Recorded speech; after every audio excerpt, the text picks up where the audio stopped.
15/10/2025 আমাদের opposition leader জিতেন চৌধুরী সাহেবে আমাদের অনারেবল মিনিস্টার সুধাংশু দাসের ব্যাপারে কিছু মিথ্যা অপবাদ দিয়েছেন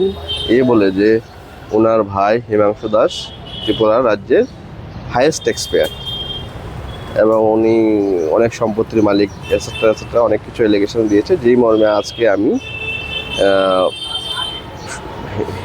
আমাদের সুধাংশু দাস স্যারের পক্ষে ওয়েস্ট আগরতলা ডিস্ট্রিক্ট কোর্টের যে পাবলিক প্রসিকিউটর বিশ্বজিৎ দেব আছেন, উনি অ্যাজ এ কমপ্লেনেন্ট একটা কমপ্লেন ফাইল করে আমাদের সেশন জাজ ওয়েস্ট ত্রিপুরার কোর্টে against the Jiten Chowdhury opposition leader, যে উনি যে প্রেস বিবৃতিটা দিয়েছেন, একটা মিথ্যা বিবৃতি দিয়েছেন এটার বিরুদ্ধে। এবং আমি এই কেসের কমপ্লেনেন্টের পক্ষে নমিনেটেড অ্যাডভোকেট। ঘটনা ছিল যে 15/10/2025 ওই অপোজিশন লিডার জিতেন চৌধুরী সাহেবে আমাদের অনারেবল মিনিস্টার সুধাংশু দাসের ব্যাপারে কিছু মিথ্যা কুরুচিকুর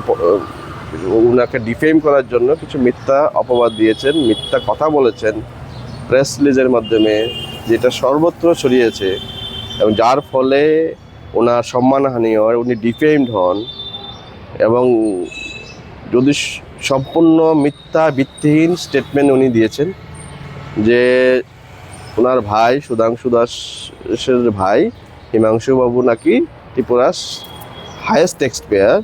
এবং ওনার প্রপার্টির গুণ অনেকটাই বেড়ে গেছে তাদের পরিবারে, উনি মিনিস্টার বা উনি এমএলএ হওয়ার পরে, যেটি সম্পূর্ণ ভিত্তিহীন। এবং এর ফলে আমাদের অনারেবল মিনিস্টারের সম্মানহানিও উনি ডিফেম হন এবং এই মর্মেই আজকে কেস ফাইল করা। আর কেস ফাইলটা করেছে ওনার পক্ষে স্যাংশন নিয়েছে by the order of the governor west Agartala public prosecutor Biswajit Deb মহোদয়, উনি অ্যাজ এ কমপ্লেনেন্ট উনি কেস ফাইল করেছেন। আমি এই কেসের কমপ্লেনেন্টের পক্ষে এঙ্গেজড অ্যাডভোকেট।